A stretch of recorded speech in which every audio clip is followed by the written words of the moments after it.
Hello and assalamu alaikum everybody. I hope you guys are doing great. Thank you very much for appreciating the last video.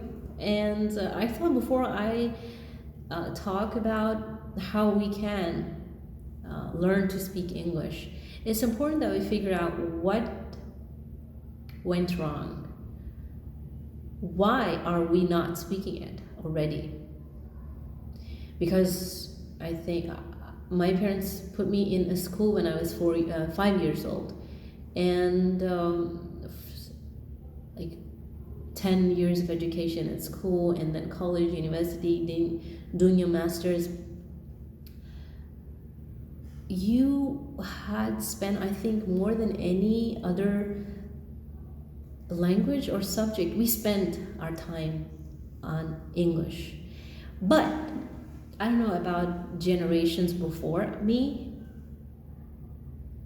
but what happened when I was at school, English was taught in a way that it looks like somebody somewhere decided that the kids will be learning English at schools, but they will only be reading the things, the limited kind of things.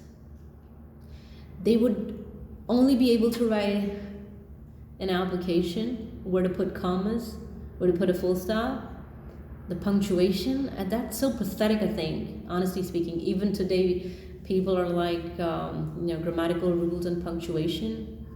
That's a trap. Then, stories. We could not write about ourselves. Even if you want to write about myself, you have to say the same things. They want you to say that when I grow up, I want to be a doctor. All 40 kids in a class want to be a doctor. So, as I told you, somebody decided that they will be studying English, but we got to make sure that no one will be able to speak it. And they are pretty successful in this, what they decided to do. A person who, I have seen people who have done their masters in English, but they are not able to speak English. Why? It's not your fault. There is something terribly wrong with the system in which we were taught. We need to realize that. There's something massively wrong with the system, that it does not want you to work in your full capacity. It does not want you to use your brain. It does not want you to ask questions. No, not by any means, no. Big no. I just read there are 300 ways to prove Pythagorean theorem. And there was only one solution of a question that our teacher has put on the blackboard. Anything, any additional line you have written in your essay, any different way you used to solve a question, a maths question, you're gone. I have heard it over and over again that whatever is in the book, it has to be copied as it is if you want to get the full marks. When it's just like, if a person used his brain once upon a time and he jot down something, everyone who's coming after him has to go by his brain. No one will question whether his brain was at fault, the statements he made are having any errors. No, just shut your brain. That's why people say that पढ़े लिखे अनपढ़. You just made them read books and write what was in the books and copy and cram. So you do not ask why they are पढ़े लिखे अनपढ़, आपने उन्हें पढ़ाया ही नहीं. You did not give them knowledge. You did not give them ability to use their brains. And you know, the other very, very massive problem with us as a society is we do not let other people make mistakes. There is no margin of making any mistakes in our society, whether it comes to marriage. You're just getting one shot. Aad ya baad. If it's good, good for you. If it's not good, just bear the consequences. We do not accept people making mistakes. Even somebody, if let's say, you know, my biggest fear is that if I teach someone how to speak English, this language wants practice, and they would ask, who am I going to practice with? Because if they're going to go out, all of a sudden they want to speak English, people will look at them, will discourage them, pull their legs, and no one will encourage them, no one will give them that feasible environment.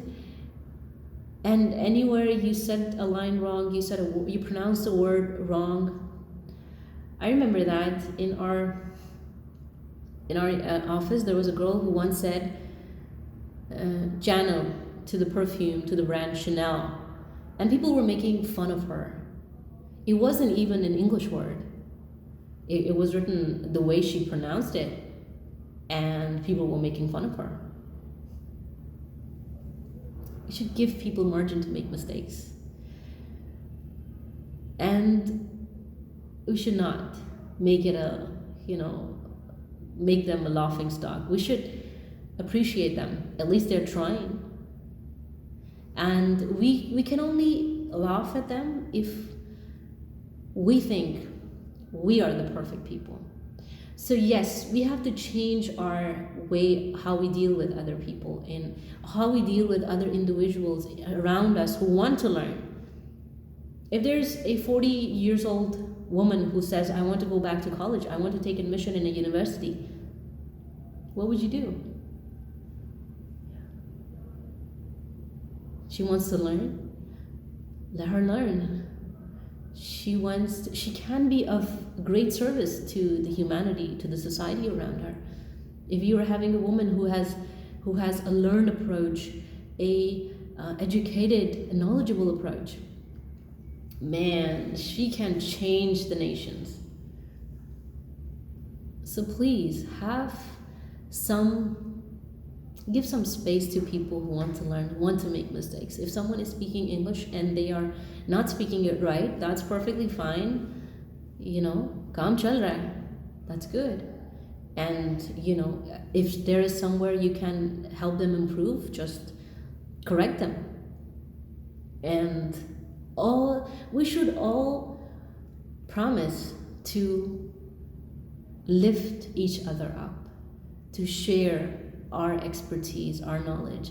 Sometimes I used to think that all the important knowledge, all the skills that people are posting on YouTube, on the books which are coming in PDF free of cost, but people are sharing such great knowledge, sometimes the knowledge that they have gained after spending their entire lives to collect that piece of information, and they are sharing it with us. Wow. Because sharing keeps you growing. It's not just you're not the only person who wants to grow. The problem is that we all have to grow. What good is it that I make my family knowledgeable, educated, but all the rest of other families in my neighborhood or in the people I'm connected to, I'm not sharing the same stuff with them. That's not good. It's not the best thing for our survival as well. So our growth will be stunted. if you want to grow, you share your knowledge with 10 other people, and you're going to get 10 other different kind of perspectives that can help you improve your point of view. Because knowledge is like a deep ocean. There is no limit to that. So this thing is crazy. Again, one thing is that if